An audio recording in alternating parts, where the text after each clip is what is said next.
aí pessoal, beleza? Aqui quem fala é a professora Marcele.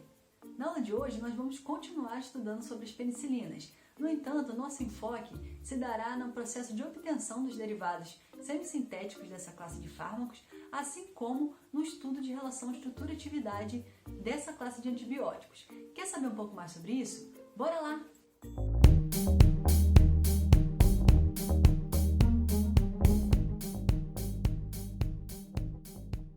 Então, pessoal, existem cerca de uma dezena de penicilinas disponíveis no mercado. Nós vimos na aula passada que elas se diferenciam pelas cadeias laterais e que, dependendo das características estereoeletrônicas, as propriedades farmacocinéticas e farmacodinâmicas das penicilinas podem ser alteradas. Nesse sentido, várias modificações estruturais foram realizadas na estrutura da substância líder benzilpenicilina, também conhecida como penicilina G, aquela mesma descoberta por Fleming, visando aprimorar alguma das limitações apresentadas por esse fármaco. E quais seriam essas limitações? A primeira seria que a benzilpenicilina é inativada por hidrólise em meio ácido e, consequentemente, precisa ser administrada por via intravenosa ou intramuscular, o que pode causar desconforto e dor no momento da aplicação. O segundo ponto é que, a partir da sua descoberta, houve uma rápida disseminação de resistência a esse fármaco, principalmente devido à produção de enzimas beta-lactamases pelas bactérias, o que promove a hidrólise do fármaco, levando à perda de sua ação. O último ponto limitante seria o estreito espectro de ação da benzilpenicilina, que é inativa frente a algumas bactérias gram-negativas e naquelas produtoras de beta-lactamases. Então, essas limitações revelaram a necessidade de se produzir análogos a partir de modificações na estrutura da substância líder, de modo a otimizá-la em relação a essas desvantagens. E foi assim que surgiram os derivados semissintéticos de penicilinas. Aqui, antes de falarmos sobre as penicilinas semissintéticas, vale ressaltar que a síntese total da penicilina só foi realizada em 1957 por Sheehan, quase 30 anos após o seu isolamento do meio de cultura. Ainda assim, a síntese apresentou um baixo rendimento para uso comercial. Isso gerou grande dificuldade na produção de análogos de penicilina. No entanto, em 1959, o grupo Beechams, atual GSK, fez uma descoberta muito importante para superar essas limitações de síntese, que foi a descoberta do precursor sintético ácido 6-aminopenicilânico, conhecido como 6-APA. Ao observarmos a estrutura do 6-APA, veremos que ele possui a estrutura básica essencial das penicilinas. Bastava agora acrescentar a cadeia lateral no grupo amino exocíclico em vermelho por meio de um processo sintético. Assim foram produzidas as penicilinas semissintéticas como amoxicilina, ampicilina, meticilina, dentre outros. Vale ressaltar que o processo de semissíntese nada mais é do que uma modificação estrutural realizada por meio de síntese orgânica em uma substância que foi previamente obtida a partir de uma fonte natural, nesse caso, um metabólito de um micro-organismo.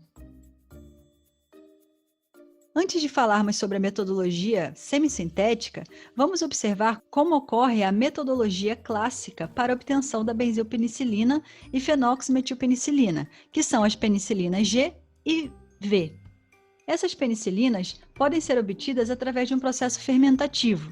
Portanto, em um fermentador são acrescentados o fungo do gênero Penicillium, os aminoácidos valina e cisteína e também o ácido carboxílico correspondente à cadeia lateral desejada.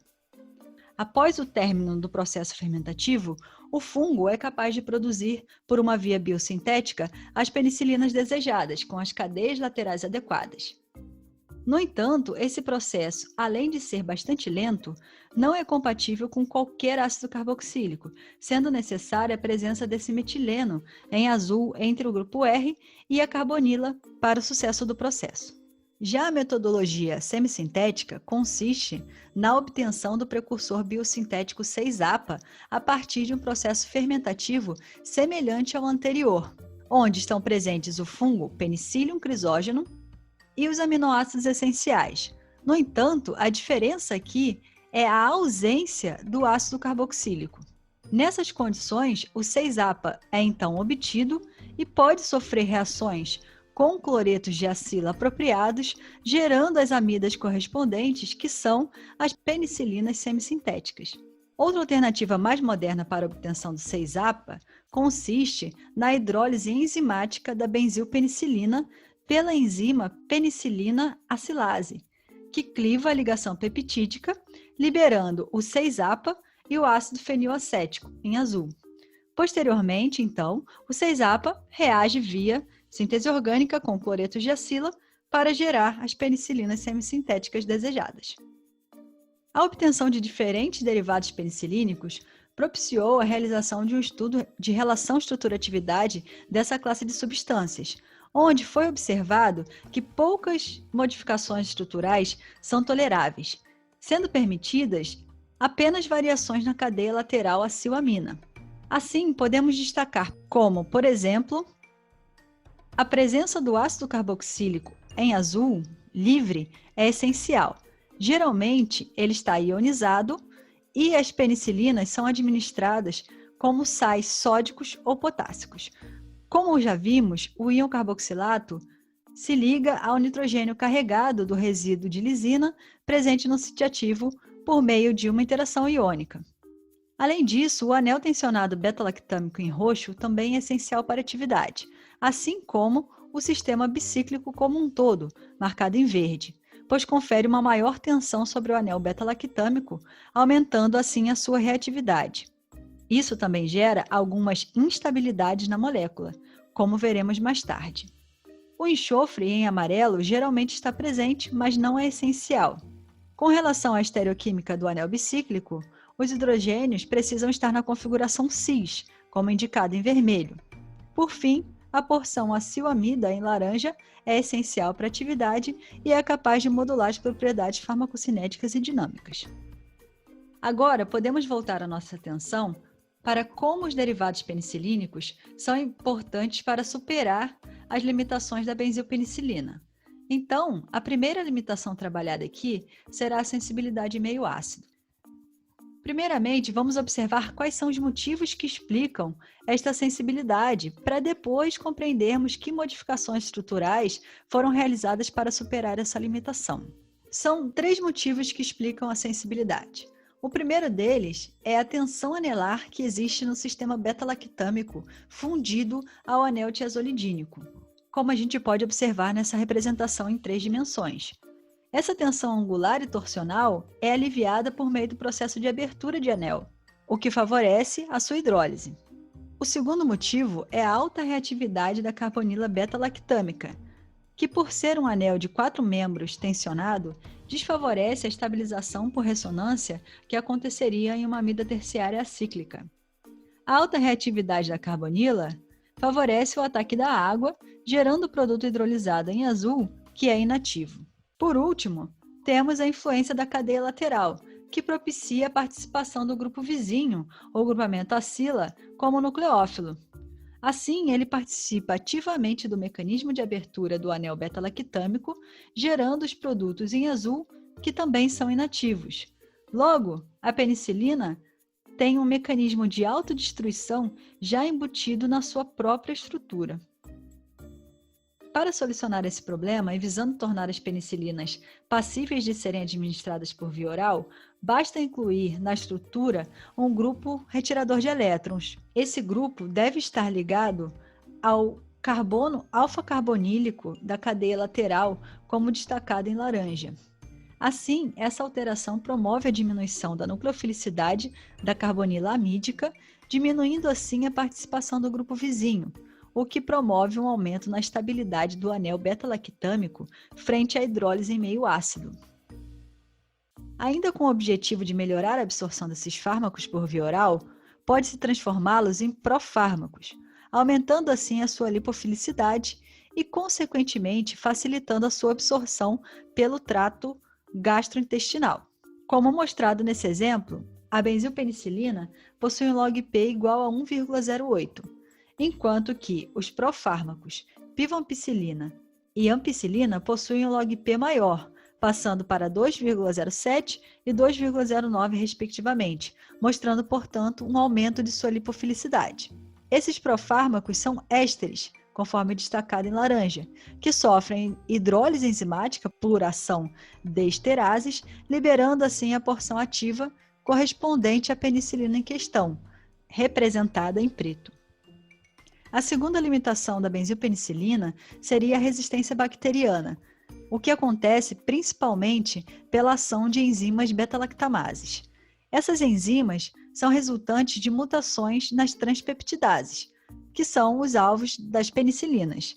Se vocês se lembrarem da nossa última aula, lembrarão que as transpeptidases são serinoproteases, que são capazes de formar um adulto covalente com a penicilina, impedindo a sua hidrólise e o ataque do pentapeptídeo de glicina, como mostrado nessa figura do passo A para o passo B.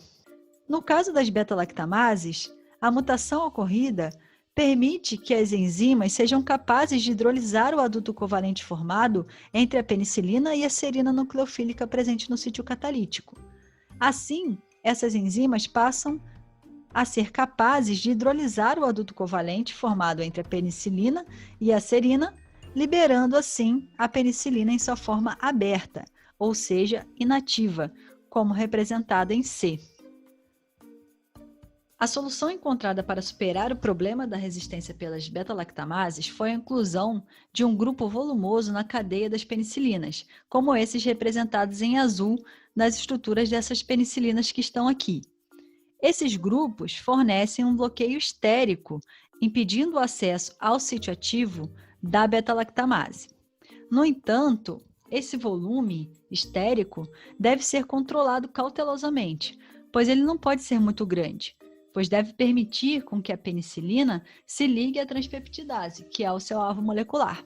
Vale ressaltar que as oxaciclinas, essas à direita, são também ácido resistentes, pois além de volumoso, o anel ligado ao carbono alfa-carbonílico é um grupamento retirador de elétrons.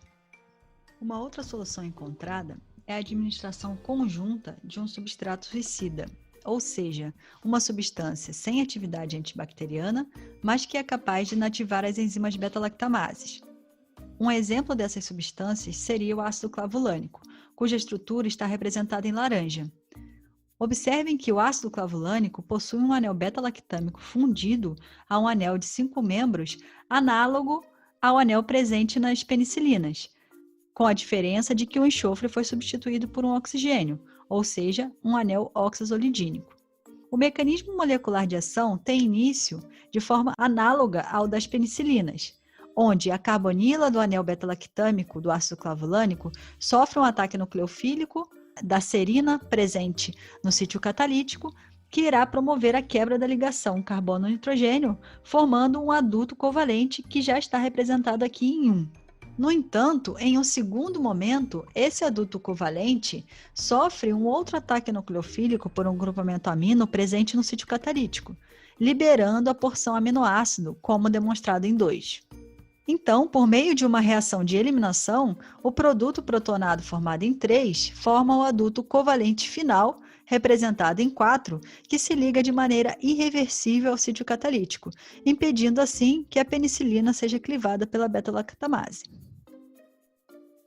A terceira e última limitação diz respeito ao espectro de ação da benzilpenicilina, que apresenta pouca eficácia frente a bactérias gram-negativas.